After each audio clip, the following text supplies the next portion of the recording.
Bud, are you buying Louisville? What's the price? Are you buying? Let's take them off their schedule and put them in a vacuum. Are you buying Louisville as a team that if you throw them on the field, most teams in the country should at least be wary of? Neutral site. Yeah. I think like, so. What are their strengths right now? Coaching. I really think they've been flying below the radar, undefeated but not respected. They get the win against Notre Dame. Notre Dame has its own set of circumstances that probably played into this, and this is at home. And as we previewed, a well prepared crowd that was going to give all 100% vibes play. Like, this is going to be an incredible atmosphere that the Cardinals can take advantage of if they get off to a strong start. They got off to a strong start, and everything worked out in their favor. So I think, first of all, coaching.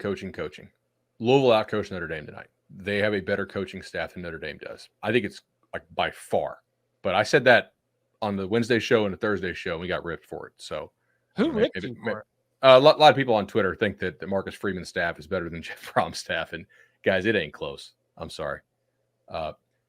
So coaching, they have a quarterback relationship with that coaching that generally works together well. Now, obviously, we saw what happened in Cincy State. You can have an off night. I think Thrash is a really good college #1 receiver, and they are really good at scheming open other guys. The offensive line plays well within the scheme. Backs run pretty hard. I think the pass rush actually at times can get home and like they play with a lot of fire. So Louisville's a good football team. Are they amazing? Do they got a lot of guys that will have their names called high in the draft? Probably not. But I mean, they are a really good college team, and I mean, they basically got Notre Dame to garbage time. I don't think a lot of us thought that was going to happen. I mean, they were up 20 with 3 minutes left, right? So that was an impressive win for Jeff Brom's Cards, and I bet them to win the ACC because I thought the path was there. I really didn't think they were going to beat Notre Dame, but that was damn impressive. Do you want to know if I'm buying Louisville? Yeah. Does Louisville want me to buy Louisville? Because I haven't bought Louisville to this point, and they keep winning anyway. So, it's so hard for me with Jack Plummer. 17 of 24 for 145 yards, and but they also play a schedule where it's that could be plenty enough. And I do think defensively, this team, the pass rush, we talked about this in the big game breakdown. I think they led the nation. They were at least top 3 in pressure rate going into the weekend, but they just didn't get sacks. But I guess eventually pressure bursts pipes because they got the pressure again tonight, and they actually got home. They got 5 sacks. They had the 8 tackles for loss. Some guys are going to get their draft stock boosted because NFL teams will be watching Joe Alt tape, and they will be seeing Joe Alt get knocked on his ass by Louisville defenders. And they're going to be like, who the hell is this guy? Who's this Mason Reiger dude? I don't know. I got to start watching this guy. I thought defensively that was a tremendous performance by Louisville's front 7. I thought their secondary did a very good job as well. But I also think that kind of goes back to what Bud's been harping on with Notre Dame for a while now, where they just don't have the guys at the receiver position to really test teams. Because the guy, who was it that caught the touchdown? Faison, lacrosse player. Notre Dame felt so good about the receiver position that they had to bring in a guy from the lacrosse team, and then they send him deep, throwing touchdowns to him.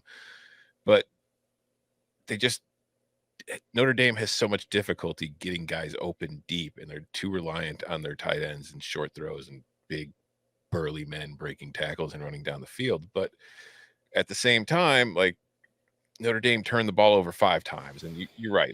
There was the garbage time at the end, but this game was probably still too close. I think Louisville, if they had a better QB, probably blows the doors off of Notre Dame if everything else in this game is the exact same. So I am buying Louisville's defense. I am buying their play calling. I am buying Thrash. I am buying Jawar Jordan.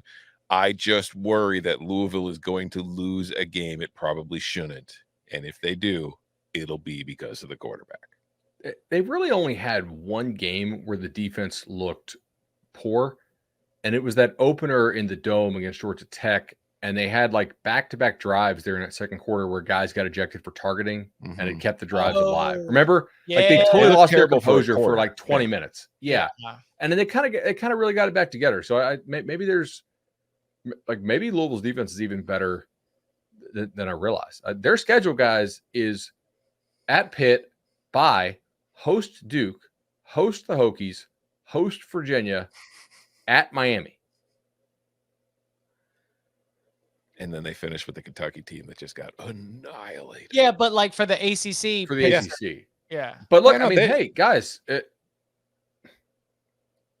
Look, if your non-con is Notre Dame, Kentucky, if you run that, you're going to be in the playoff. Like, and hell, think about it. With Notre Dame's winning streak against the ACC, should Louisville not get an automatic berth in the ACC championship just for beating Notre Dame at this point? That's what I was told. Look. Come on, Duke. Come on, Duke. Well, come on, Leonard. Get back from that high ankle. I'm not a Louisville hater. I think that it would be more entertaining to see Florida State against North Carolina. Agreed. Brom knew it though. We talked about this at our ACC media show. You can pull the tape. I asked him. I said, "Hey, like, not to disrespect the schedule, but how important is it you guys win year one?" He goes, "Yeah, we don't want to disrespect the schedule. It's very important that we take advantage of the opportunity that's before us. And the opportunity is in part the schedule. We don't know what it'll be next year because they added Cal and SMU and Stanford, but my guess is it's probably tougher than what they had this year." And that's, I don't try to be a cold shower, but anytime our friend, anytime Bob Valvano has me on or Mark Ennis has me on, like, I'm always like, yeah, get it in now. Because the other side in the 3-5-5 scheduling model in the ACC, you find yourself in one of those good years that the next year is going to be awful, right? Typically, yeah. You don't play Clemson, Florida State, or North Carolina. That means you're going to play Clemson, Florida State, and North Carolina next year. There's also a chance that like Louisville could have a berth in the ACC championship game locked before they go to Miami. Mm-hmm.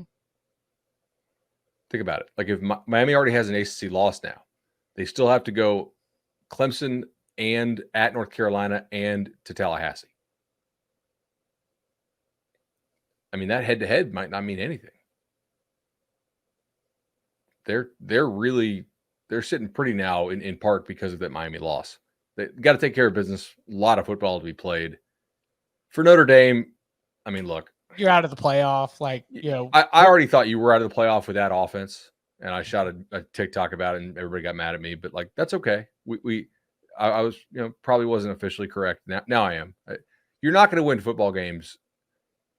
Not in college, maybe in the NFL once in a while. When you're scoring in the teens, like Jeff Brom schemed his way to 2 touchdowns tonight.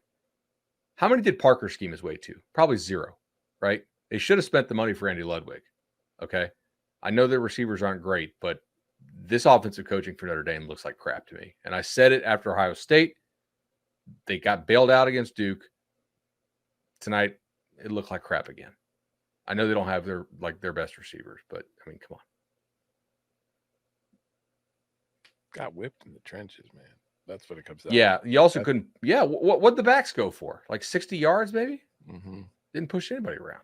They finished with 44 yards rushing on 28 carries. Audric Estime, who'd been one of the nation's leading rushers, 20 yards on 10 carries. Just got their asses kicked. How many? Wade, Wait, go ahead. Remember Wade? Who did the Big Ten show? He's a big Louisville fan. He won our St. Jude auction. Yeah. He told Tom he does not want you to buy in, Tom. I'm all in. I am the biggest Louisville fan that has ever lived. I'm a bigger Louisville fan than Wade. I'm going to come. No, listen. Wade set the standard. He's also a Western Kentucky guy, right? He was dialed in on his toppers. Love that Western Kentucky -5.5 cash in.